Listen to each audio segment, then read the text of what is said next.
ಗಾಂ ದುಗ್ಧದೋಹಾ ಮಸತೀಂ ಚ ಭಾರ್ಯಾಂ ದೇಹಂ ಪರಾಧೀನ ಮಸತ್ ಪ್ರಜಾಂ ಚ ವಿತ್ತಂ ತ್ವತೀರ್ಥೀಕೃತ ಮಂಗವಾಚಂ ಹೀನಾಂ ಮಯಾ ರಕ್ಷತಿ ದುಃಖ ದುಃಖಿ.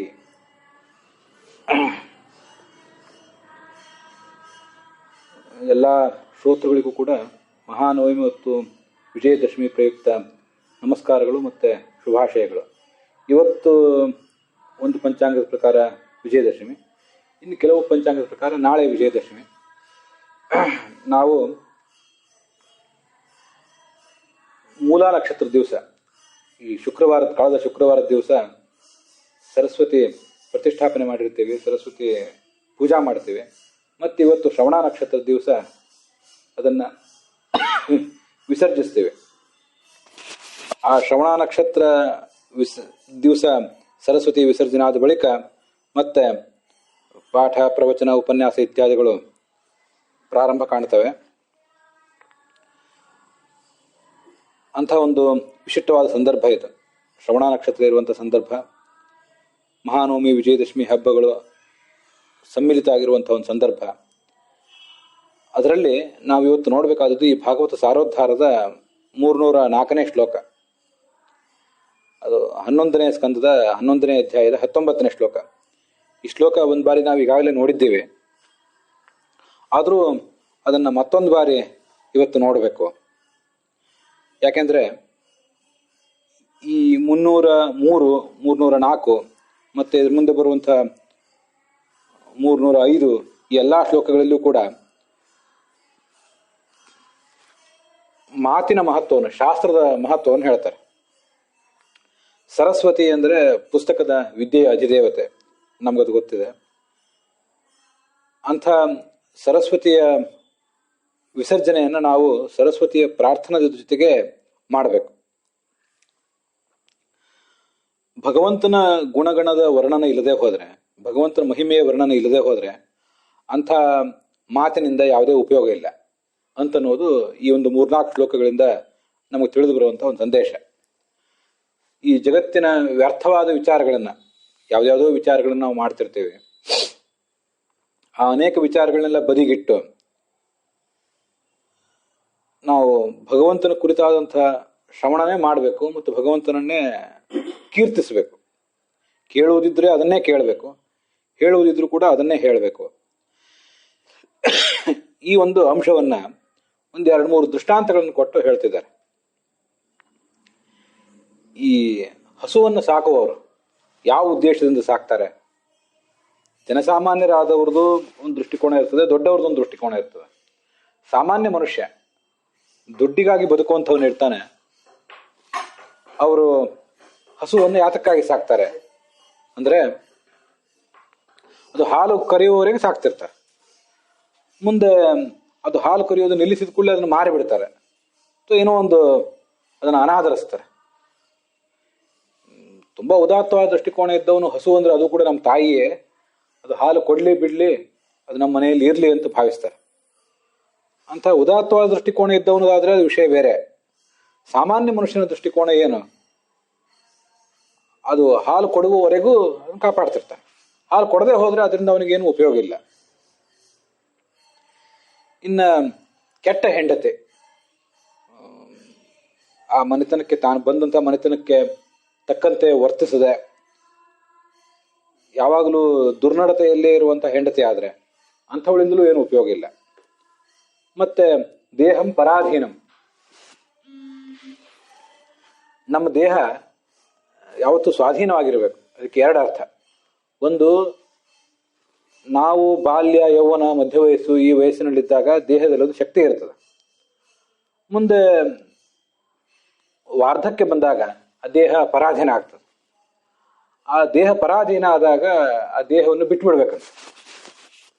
ಈ ಒಂದು ಹಾಲು ಕೊಡದ ಹಸು, ದುರ್ನಡತೆ ಇರುವಂಥ ಹೆಂಡತಿ, ಮತ್ತೆ ಪರಾಧೀನವಾದ ದೇಹ, ಮತ್ತೆ ಕೆಟ್ಟ ಮಕ್ಕಳು, ಇವ್ರನ್ನೆಲ್ಲ ಬಿಟ್ಟು ಬಿಡಬೇಕು ಅಂತ ಹೀಗೆ ಕೇಳಿ ಬರ್ತದೆ. ಹಾಗಾದರೆ ಮುಪ್ಪು ಬಂದಾಗ ದೇಹವನ್ನು ಬಿಡಬೇಕು ಅಂದ್ರದೇನು? ಹಾಗಾದರೆ ನಾವೆಲ್ಲರೂ ವಯಸ್ಸಾದಾಗ ನಮ್ಮ ದೇಹವನ್ನು ನಾವೇ ಪರಿತ್ಯಾಗ ಮಾಡಬೇಕೋ ಹೇಗೆ? ಅಥವಾ ನಮ್ಮನ್ನು ಯಾರಾದರೂ ಮನೆ ಬಿಟ್ಟು ಹೋಗ್ರಿ ಅಂತೇಳಿ ಕಳಿಸಿ ಬಿಡಬೇಕೋ ಹೇಗೆ? ಅಂದರೆ ಅದು ಎಲ್ಲ ವ್ಯಕ್ತಿಗಳಿಗೂ ಎಲ್ಲ ಕಾಲಕ್ಕೂ ಅನ್ವಿತ ಆಗುವಂಥ ಮಾತಲ್ಲ. ಹಿಂದೆ ಒಂದು ಕಾಲ ಇತ್ತದು.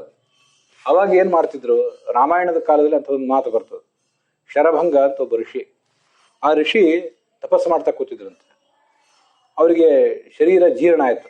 ಇನ್ನು ನಾನು ಈ ಶರೀರದಿಂದ ಮಾಡಬೇಕಾದ್ದೇನೂ ಇಲ್ಲ ಅಂತ ಗೊತ್ತಾಯ್ತು ಅವ್ರಿಗೆ. ಹಾಗಿದ್ದಾಗ ಶರೀರ ಪರಿತ್ಯಾಗ ಮಾಡಿಬಿಡ್ಬೇಕು ಅಂತ ಹೋಗ್ತಿದ್ರಂತೆ. ಆತ್ಮಹತ್ಯೆ ಮಾಡ್ಕೋತಿದ್ರಂತೆ. ಒಂದು ಪರ್ವತದ ತುದಿಯಿಂದ ಕೆಳಗೆ ಹಾರಿ ಪ್ರಾಣ ಪರಿತ್ಯಾಗ ಮಾಡೋದು, ಅಥವಾ ಅಗ್ನಿಗೆ ಹಾರಿ ಪರಿತ್ಯಾಗ ಮಾಡೋದು, ಅಥವಾ ನೀರಿನಲ್ಲಿ ಪ್ರವೇಶ ಮಾಡಿ ಪ್ರಾಣ ಪರಿತ್ಯಾಗ ಮಾಡೋದು ಅಂತೂ ಯಾವುದೋ ಒಂದು ಮಾರ್ಗದಿಂದ ತಮ್ಮ ದೇಹವನ್ನು ಅವ್ರು ಬಿಟ್ಟು ಬಿಡ್ತಿದ್ರು. ಅದು ಆತ್ಮಹತ್ಯೆ ಅಲ್ಲ. ಇದನ್ನ ನಾವು ಗಮನಿಸ್ಬೇಕು. ಆತ್ಮಹತ್ಯೆ ಮಾಡ್ಕೊಳ್ಳುವವರು ಈ ಜಗತ್ತಿನಲ್ಲಿ ಯಾವುದೋ ದುರ್ಭರವಾದ ದುಃಖಕ್ಕೆ ಗುರಿಯಾಗಿ ಆ ದುಃಖವನ್ನು ಎದುರಿಸ್ಲಿಕ್ಕಾಗದೆ ಅವರು ಆತ್ಮಹತ್ಯೆ ಮಾಡ್ಕೊತಿರ್ತಾರೆ. ಯೋಗಿಗಳಾದವರು ದೇಹ ಬಿಡುವುದೇನಿದೆ ಸ್ವೇಚ್ಛೆಯಿಂದ ಬಿಡ್ತಿರ್ತಾರೆ. ಯಾವುದೋ ದುಃಖ ಆಗಿ ಆ ದುಃಖವನ್ನು ತಡೆಯಲಿಕ್ಕಾಗದೆ ದೇಹ ಬಿಡೋದಲ್ಲ ಅವರು. ಅವ್ರ ಜೀವನ ಇರೋದು ತಪಸ್ಸಿಗಾಗಿ. ಇನ್ನು ಈ ದೇಹದಿಂದ ತಪಸ್ಸು ಮೊದಲಾದ ಕ್ರಿಯೆಗಳನ್ನು ಮಾಡ್ಲಿಕ್ಕೆ ಆಗ್ತಿಲ್ಲ ಅಂತ ಆದಾಗ ಅದು ಈ ದೇಹವನ್ನು ಬಿಡೋಣ, ಹೊಸ ದೇಹವನ್ನು ತಗೊಳ್ಳೋಣ ಅಂತ ಆಲೋಚನೆ ಮಾಡ್ತಾರೆ ಅಷ್ಟೆ. ನಮ್ಮ ಹತ್ರ ಇರುವಂಥ ಒಂದು ಬಟ್ಟೆ ಅಥವಾ ಒಂದು ಮನೆ ಬಹಳ ಹಳೇದಾದರೆ ಇನ್ನು ಅದರಿಂದ ನಮಗೆ ಉಪಯೋಗ ಇಲ್ಲ ಅಂತ ಆದಾಗ ಮನೆಯನ್ನು ಕೆಡವಿ ಬೇರೆ ಮನೆ ಕಟ್ಟಿಸ್ತೀವಿ. ಹರಿದು ಹೋದ ಬಟ್ಟೆಯನ್ನು ಬಿಸಾಕಿ ಬೇರೆ ಬಟ್ಟೆಯನ್ನು ತಗೋತಿರ್ತೀವಿ. ಆ ಥರ ಅವ್ರು ಈ ದೇಹವನ್ನು ಬಿಡ್ತಾರಷ್ಟೇ. ಇದು ಆತ್ಮಹತ್ಯೆ ಅಲ್ಲ. ದೇಹ ಪರಾಧೀನ ಆಗೋದನ್ನು ಬಿಟ್ಟು ಬಿಡಬೇಕು. ಇನ್ನೊಂದು ಸರದ ಅರ್ಥ ಏನಂದ್ರೆ, ಮನುಷ್ಯ ಮೂರ್ಖರ ದುಷ್ಟರ ಅಧೀನನಾಗಿ ಬದುಕುವಂತ ಪ್ರಸಂಗ ಬಂದ್ರೆ ಸಜ್ಜನರ ಅಧೀನನಾಗಿ ಬದುಕಬೇಕು ಮನುಷ್ಯ.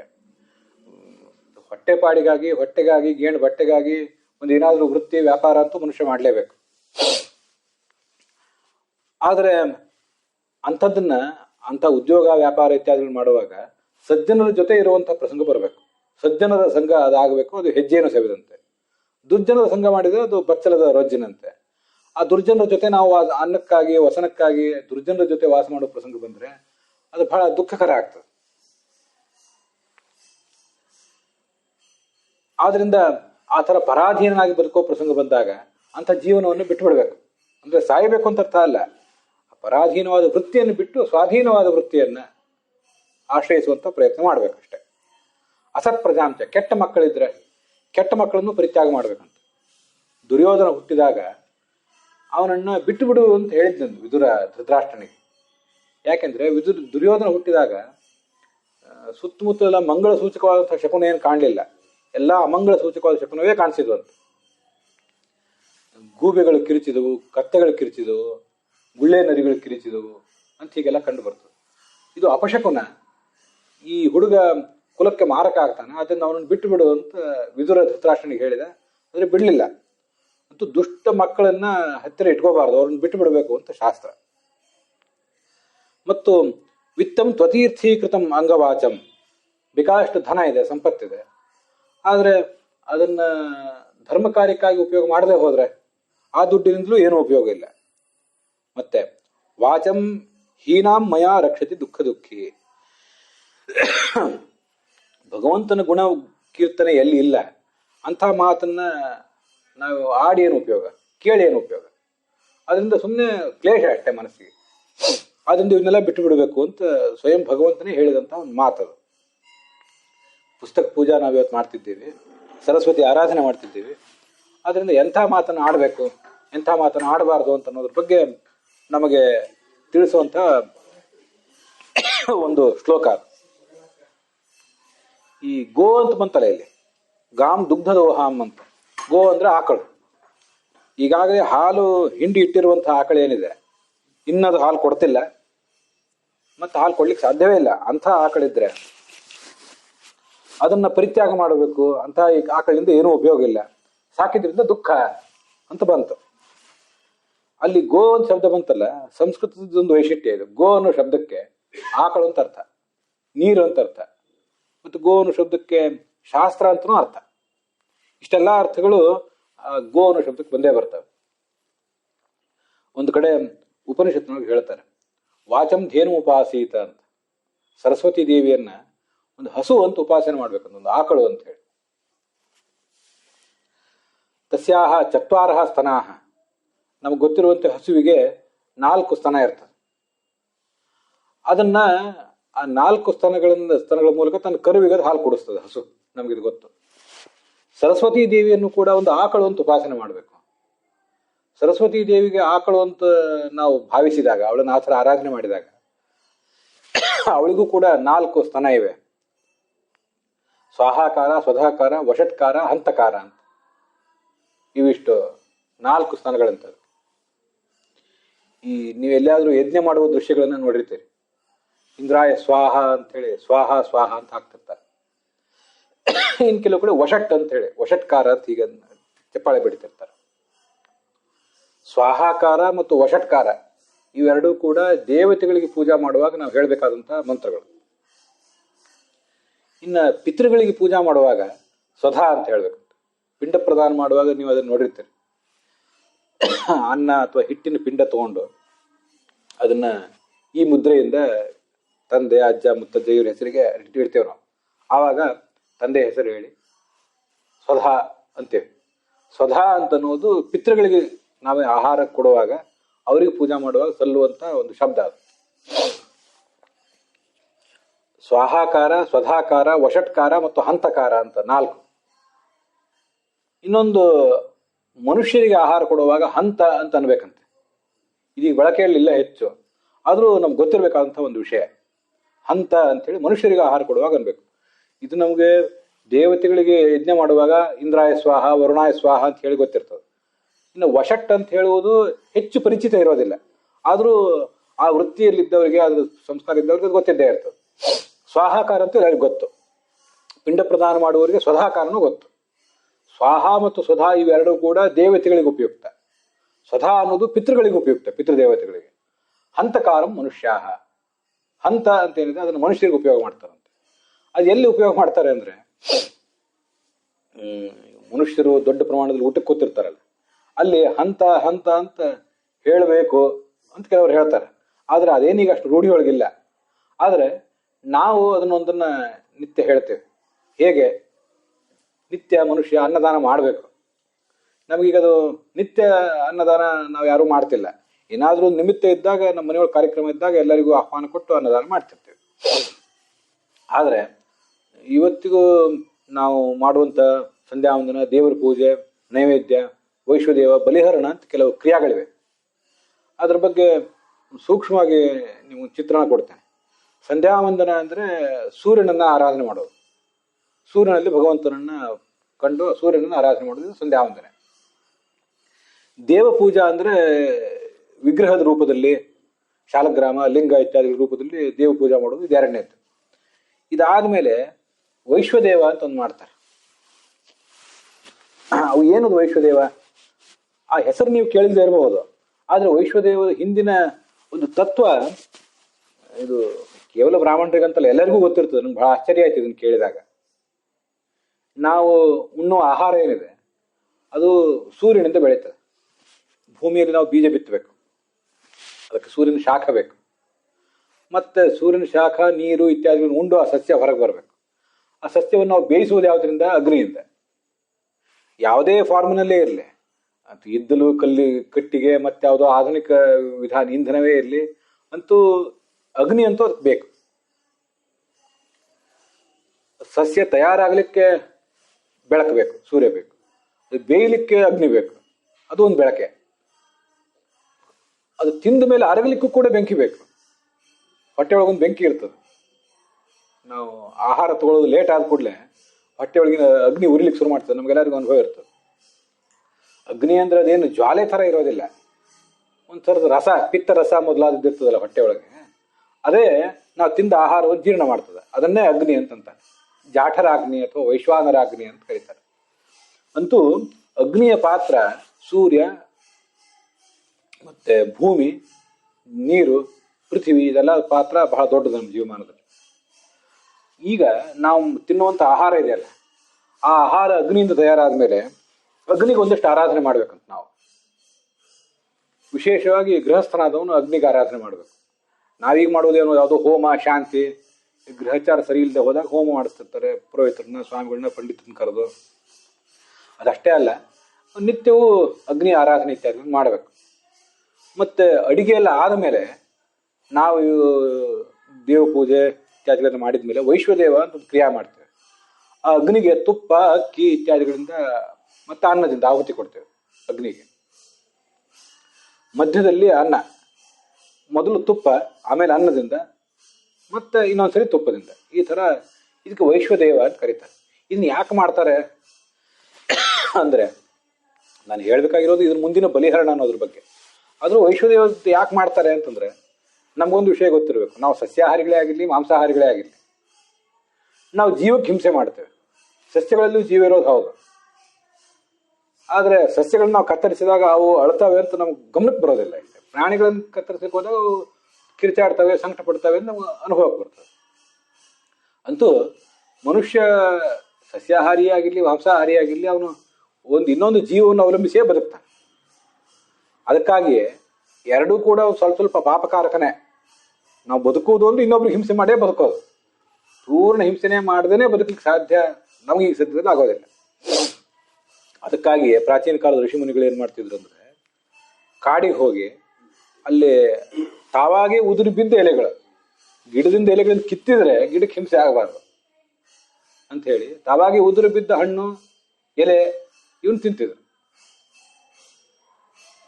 ಈ ತರ ಇನ್ನೊಬ್ರಿಗೆ ಹಿಂಸೆ ಆಗದೆ ಬದುಕಬೇಕು ಅಂತ ಅದು ಅವ್ರ ಪದ್ಧತಿ. ನಮಗೆ ಪಾರ್ವತಿಯ ಕಥಾ ಗೊತ್ತಿದೆ. ಪಾರ್ವತಿ ಶಿವನನ್ನ ಮದುವೆ ಮಾಡ್ಕೊಳ್ಳಿಕ್ಕಾಗಿ ತಪಸ್ಸು ಮಾಡಿದ್ಲು. ಅವಳಿಗೆ ಅಪರ್ಣ ಅಂತ ಒಂದು ಹೆಸರಿದೆ. ಆ ಅಪರ್ಣ ಅನ್ನೋ ಹೆಸರು ಬರ್ಲಿಕ್ಕೆ ಒಂದು ಸ್ವಾರಸ್ಯದ ಹಿನ್ನೆಲೆ ಇದೆ. ನಾವು ನಮ್ಮಂಥ ಜೀವಿಗಳು ಸಸ್ಯಾಹಾರನೇ ಇರಲಿ, ಮಾಂಸಾಹಾರವೇ ಇರಲಿ, ಅದು ನಾವು ಬೇಕಾದಾಗ ಕಿತ್ಕೊಂಡು ಬಂದು ತಿಂದು, ಅದು ಸಸ್ಯ, ಗೋಧಿ, ಅಕ್ಕಿ ಇತ್ಯಾದಿಗಳು ಪಕ್ವಾದ ಕೂಡಲೇ ಕಿತ್ಕೊಂಡು ಬಂದು ತಿಂದು ಮುಗಿಸ್ತೇವೆ. ಋಷಿಮುನಿಗಳು ಏನ್ ಮಾಡ್ತಾರೆ, ತಾವಾಗೆ ಕಿತ್ತೋದಿಲ್ಲ, ಅದು ತಾವಾಗೆ ಉದುರಿ ಬೀಳೋ ತನಕ ಕಾಯ್ತಾರೆ. ಎಲೆಗಳು ಉದುರಿ ಬೀಳೋ ತನಕ ಅವ್ರು ಕಾಯ್ತಿದ್ರು.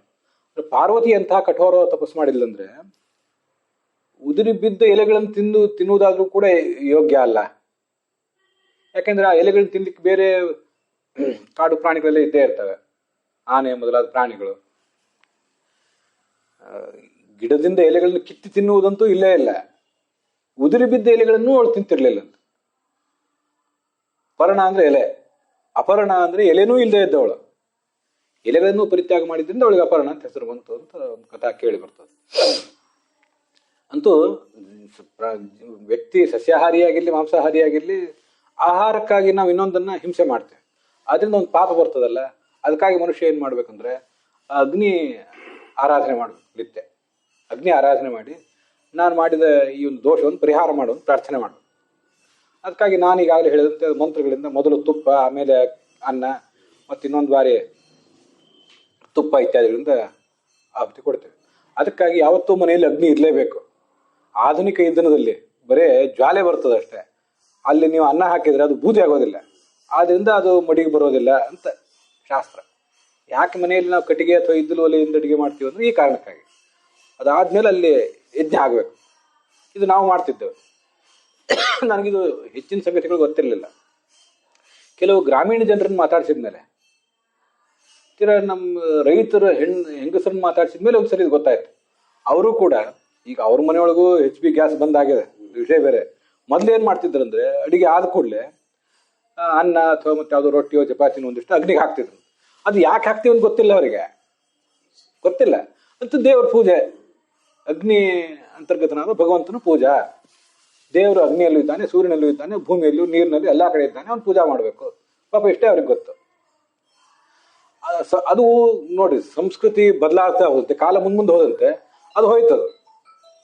ಇದ್ಲು ಒಲೆ ಮೇಲೆ, ಕಟ್ಟಿಗೆ ಒಲೆ ಮೇಲೆ ಅಡಿಗೆ ಮಾಡೋರು ರೈತರು ಮಾಡ್ತಿದ್ರು, ಶಹರದಲ್ಲಿ ಇರ್ಲಿಲ್ಲ. ಹಳ್ಳಿಗಳಲ್ಲಿ ರೈತರು ಮಾಡ್ತಿದ್ರು. ಹಳ್ಳಿಗಳಿಗೆ ಈಗ ನಮ್ಮ ಸರ್ಕಾರ ಅದನ್ನು ತಪ್ಪಿಸಿ ಅದಕ್ಕೆ ಅನಿಲ ಭಾಗ್ಯ ಕೊಟ್ಟು ಬಿಟ್ಟಿರೋದ್ರಿಂದ ಅದು ಎಲ್ಲ ತಪ್ಪಿ ಹೋಗಿದೆ. ಇದಕ್ಕೆ ವೈಶ್ವದೇವ ಅಂತ ಕರೀತಾರೆ. ನಾವು ತಿನ್ನುವ ಆಹಾರದಿಂದ ನಮ್ಗೇನು ದೋಷ ಬರ್ತದಲ್ಲ, ಅದನ್ನ ಭಗವಂತನ ಒಂದು ಪರಿಹಾರ ಮಾಡಬೇಕು. ಇನ್ನೊಂದಿದೆ ಬಲಿಹರಣ ಅಂತ ಹೇಳಿ, ಅದು ಕೊನೆಯದು. ಅದನ್ನ ನಾವು ಇಲ್ಲಿ ಹೇಳ್ಬೇಕಾದ್ದು. ಬಲಿಹರಣ ಅಂದ್ರೆ ಏನು? ಬಲಿ ಅಂದ್ರೆ ಅದು ಒಂದು ಪೂಜಾ ಅಂತ ಅರ್ಥ. ಒಂದು ಎಲ್ಲ ಮುಗಿದ ಮೇಲೆ ಒಂದು ನೆಲ ಸಾರಿಸಿ, ಆ ನೆಲದ ಮೇಲೆ ಗುಂಡಾಗಿ ಅಥವಾ ಹಿಂಗೆ ಚೌಕಾಗಿ, ಅದು ಬೇರೆ ಬೇರೆ ಒಬ್ಬೊಬ್ರಿಗೆ ಒಂದೊಂದು ವಿಧಾನ ಅದಲ್ಲ. ನಾವು ಅಲ್ಲಿ ಅನ್ನದ ಆಹುತಿಗಳನ್ನು ಹಾಕ್ತೇವೆ. ಅನ್ನದ ಆಹುತಿಗಳು ರುದ್ರ ಹೀಗೆಲ್ಲ ಅವ್ರಿಗೆಲ್ಲರಿಗೂ ಆಹುತಿ ಹಾಕ್ತೇವೆ. ಮತ್ತೆ ಎಲ್ಲ ಆಹುತಿ ಹಾಕಿದ್ಮೇಲೆ ಕೊನೆಗೆ ಅದನ್ನು ಹೋಗಿ ಕಾಗೆಗಳು ಯಾವ್ದಾದ್ರು ತಿನ್ನುವಲ್ಲಿ ಒಂದ್ಸರಿ ಹಾಕಿ ಬರ್ತೇವೆ. ಆಮೇಲೆ ಕಾಲು ತೊಳ್ಕೊಂಡು ಒಳಗೆ ಬಂದು ಮುಂದೆ ಯಜಮಾನ ಎಲ್ಲರಿಗೂ ಊಟ ಮಾಡಿಸಿ ಆಮೇಲೆ ತಾನು ಯಜಮಾನ ಊಟ ಮಾಡಬೇಕು. ಅಲ್ಲೇನು ಬಲಿಹರಣ ಅಂತ ಹೇಳಿ ಮಾಡ್ತೀವಲ್ಲ, ನೆಲ ಸಾರಿಸಿ ಆದ್ಮೇಲೆ ಅನ್ನದ ಆಹುತಿ ಹಾಕ್ತೀವಲ್ಲ, ಅಲ್ಲಿ ಒಂದ್ ಕಡೆ ಮನುಷ್ಯೇಭ್ಯೋ ಹಂತ ಅಂತ ಒಂದು ನೈವೇದ್ಯ ಇದೆ. ಎಲ್ಲಾ ಮನುಷ್ಯರನ್ನು ಕರೆದು ದಿನನಿತ್ಯ ಕರೆದು ಅನ್ನದಾನ ಮಾಡ್ಲಿಕ್ಕೆ ಇವತ್ತು ಅನುಕೂಲ ಇಲ್ಲ. ಒಂದ್ ವೇಳೆ ನಾವು ಮಾಡ್ತೇನೆಂದ್ರೂ ಜನ ಬರ್ತಿರು, ಈಗ ಬರೋದಿಲ್ಲ. ಹಿಂದಿನ ಕಾಲ ಹೆಂಗಿತ್ತಂದ್ರೆ ನಿಮ್ಗಿದು ಗೊತ್ತು, ಪ್ರತಿಯೊಂದು ಮನೆಯೂ ಒಂದು ಧರ್ಮಛತ್ರ ಇದ್ದಂಗೆ ಇರ್ತಿತ್ತು. ಅದ್ರೊಳಗೆ ಸ್ವಲ್ಪ ಅನುಕೂಲಸ್ಥರಾದವ್ರ ಮನೆ, ಅಲ್ಲಿ ಅನಾಯಾಸವಾಗಿ ಹೇಳ್ಬೇಕು ಕೇಳ್ಬೇಕಂತ ಏನಿಲ್ಲ, ಬಂದ್ಬಿಡ್ತಿದ್ರು. ಮತ್ತೆ ಇವ್ರು ಬರ್ತಾರೆ ಅಂತ ಅವರು ಕಾದಿರ್ತಿದ್ರು. ನಿಮ್ದೆಲ್ಲಾ ಪೂಜಾ ಎಲ್ಲ ಮುಗಿದ್ಮೇಲೆ ಒಂದು ಹಸುವನ್ನ ಕರೀಲಿಕ್ಕೆ, ಹಾಲು ಕರೀಲಿಕ್ಕೆ ಎಷ್ಟು ಹೊತ್ತು ಬೇಕೋ ಅಷ್ಟು ಹೊತ್ತು ಕಾಯ್ದು ಆಮೇಲೆ ಊಟ ಮಾಡಬೇಕು. ನಾನೊಬ್ಬನೇ ನನ್ನ ಹೊಟ್ಟೆ ಹೊರೆಯೋದಕ್ಕಾಗಿ ಅಡಿಗೆ ಮಾಡೋದು ತಿನ್ನೋದು ಮುಖ್ಯ ಅಲ್ಲ, ಬಂದವರಿಗೆ ಅಡಿಗೆ ಮಾಡಿ ಊಟಕ್ಕೆ ಹಾಕಿ ಆಮೇಲೆ ತಾನು ಮಾಡಬೇಕು ಅಂತ ಒಂದು ಪದ್ಧತಿ. ಇದೆಲ್ಲ ಪದ್ಧತಿ ಇತ್ತು. ಆ ಮನುಷ್ಯರಿಗೆ ನಾವೇನು ಆಹಾರ ಹಾಕ್ತೀವಲ್ಲ ಆವಾಗ ಹಂತ ಅಂತೇಳಿ ಅಂತಾರೆ. ಅದು ಈಗ ಅನ್ನದಾನ ಮಾಡುವಾಗ ಎಲ್ಲರಿಗೂ ಸ್ವಕಾಶ ಕೊಡಬೇಕು ಅಂತ ಇಷ್ಟೇ ಹೇಳ್ತಾರೆ ಹೊರತು ಹಂತ ಅಂತ ಈಗೇನು ಉಳಿದಿಲ್ಲ. ಅಂತೂ ಶಾಸ್ತ್ರದೊಳಗೆ ಅದು ಉಳಿದಿಲ್ಲ. ಅಂತೂ ಸರಸ್ವತಿ ದೇವಿಗೆ 4 ಸ್ಥಾನ: ಸ್ವಾಹಾಕಾರ, ವಷಟ್ಕಾರ ಇವೆರಡು ದೇವತೆಗಳಿಗೆ, ಸ್ವಧಾಕಾರ ಪಿತೃಗಳಿಗೆ, ಮತ್ತೆ ಹಂತಕಾರ ಅನ್ನೋದು ಮನುಷ್ಯರಿಗೆ. ಇದು ಸರಸ್ವತಿ ದೇವಿಯ 4 ಸ್ಥಾನಗಳು. ಅಂದ್ರೆ ಶಾಸ್ತ್ರದಲ್ಲಿ ವರ್ಣಿತವಾದ. ಸರಸ್ವತಿ ಅಂದ್ರೆ ಶಾಸ್ತ್ರದ ದೇವತೆ. ಶಾಸ್ತ್ರದಲ್ಲಿ ಸ್ವಾಹಾಕಾರ, ವಷಟ್ಕಾರ, ಸ್ವಧಾಕಾರ ಮತ್ತು ಹಂತಕಾರ ಅಂತ 4 ಬಂದಿವೆ. ಆದ್ರಿಂದ ಸರಸ್ವತಿ ದೇವಿಯನ್ನು ನಾವು ಧೇನು, ಆಕಳು ಅಂತ ಉಪಾಸನೆ ಮಾಡಬೇಕು. ವಾಚಂ ಧೇನು ಉಪಾಸೀತ ಅಂತ ಶಾಸ್ತ್ರದಲ್ಲಿ ಬಂದಿರುವಂತ ವಿಷಯ. ಮತ್ತೆ ಮಂತ್ರದಲ್ಲೆಲ್ಲ ಬೇರೆ ಬೇರೆ ಕಡೆ ಹೇಳ್ತಾರೆ.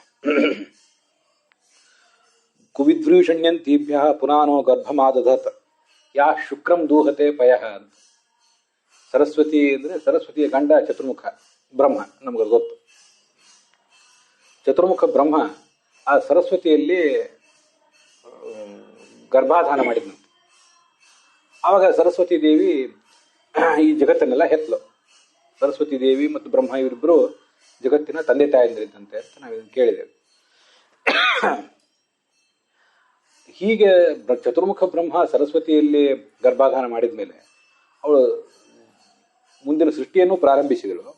ಮತ್ತೆ ಒಂದು ಉತ್ತಮವಾದ ಹಾಲನ್ನು ಕೊಟ್ಲಂತ. ಅಲ್ಲಿ ಶಾಸ್ತ್ರದಾಗ ಬರೋ ಮಾತಿದು ಶುಕ್ರಂ ದುಹತೆ ಪಯಃ ಅಂತ.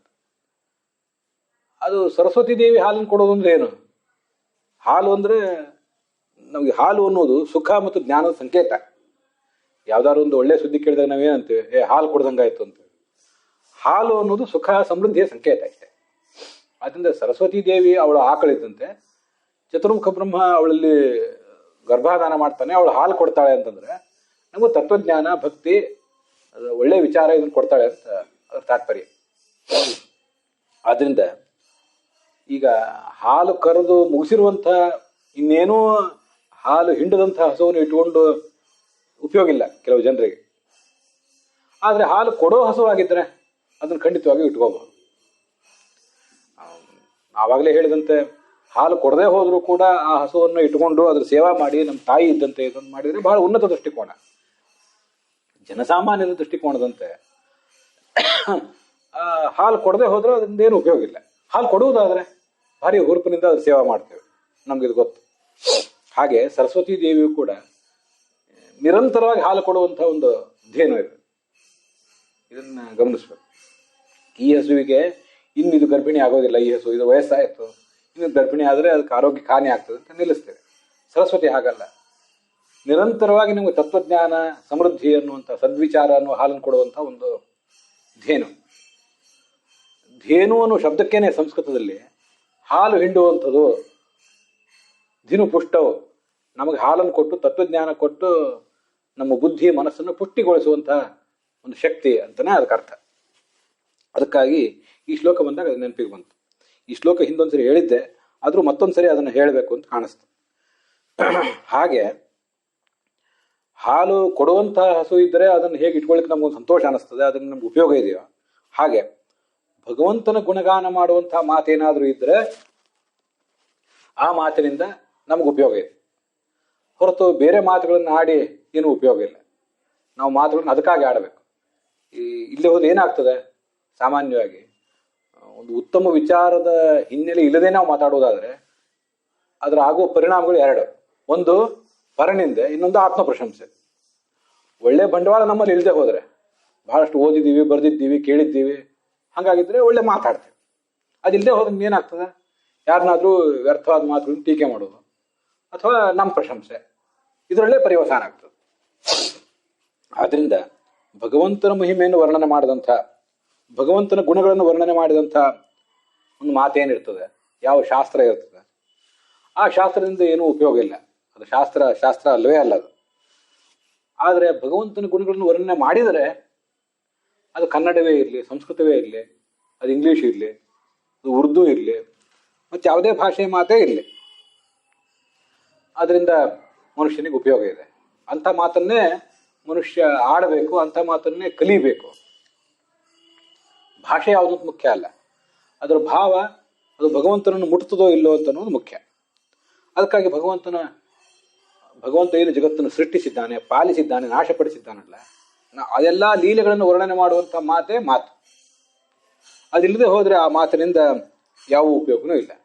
ಸಂಸ್ಕೃತ ಮಾತು ಅಂತ ಹೇಳಿ, ಸಂಸ್ಕೃತ ಭಾಷೆ ದೊಡ್ಡದು ಸರಿ, ಸಂಸ್ಕೃತ ಮಾತಿನಿಂದ ಭಗವಂತನನ್ನು ವರ್ಣನೆ ಮಾಡದೇನೆ ಯಾರೋ ಒಬ್ಬ ರಾಜ, ಮತ್ತೊಬ್ರು ಯಾರೋ ನಾಯಕರು ಅಂಥವ್ರನ್ನೇ ವರ್ಣನೆ ಮಾಡಿ ದೊಡ್ಡ ಕಾವ್ಯ ಬರೆದ್ರೆ ಅದರಿಂದ ಏನು ಉಪಯೋಗ? ಅದರ ಬದಲು ಸಂಸ್ಕೃತಕ್ಕಿಂತ ಕನ್ನಡ ಭಾಷೆ ಅನ್ನೋದು ಕಡಿಮೆ ಭಾಷೆ ಇದ್ದಿರಬಹುದು, ಆದರೆ ಕನ್ನಡ ಭಾಷೆಯಲ್ಲಿ ಭಗವಂತನನ್ನು ಪ್ರಾರ್ಥನೆ ಮಾಡಿದರೆ ಅದೇ ಶ್ರೇಷ್ಠ. ಭಾಷೆ ಮುಖ್ಯ ಅಲ್ಲ, ಭಾಷೆ ಹಿಂದಿನ ಭಾವ ಮುಖ್ಯ. ಅದಕ್ಕಾಗಿ ಭಗವಂತನ ಗುಣಗಳನ್ನು ವರ್ಣನೆ ಮಾಡುವಂಥ ಮಾತನ್ನೇ, ಆ ಶಾಸ್ತ್ರವನ್ನೇ ಆಧರಿಸಬೇಕು. ಅದು ಬಿಟ್ಟು ಇನ್ಯಾವುದನ್ನು ಕೂಡ ಆಧರಿಸಬಾರದು ಅಂತ ಅದರ ತಾತ್ಪರ್ಯ. ಅದರ ಜೊತೆಗೆ 304ನೇ ಶ್ಲೋಕ ಇಲ್ಲಿಗೆ ಸಮಾಪ್ತ ಆಗಿದೆ. ಇವತ್ತಿನ ಭಾಗವು ಕೂಡ ಸಮಾಪ್ತ ಆಗಿದೆ.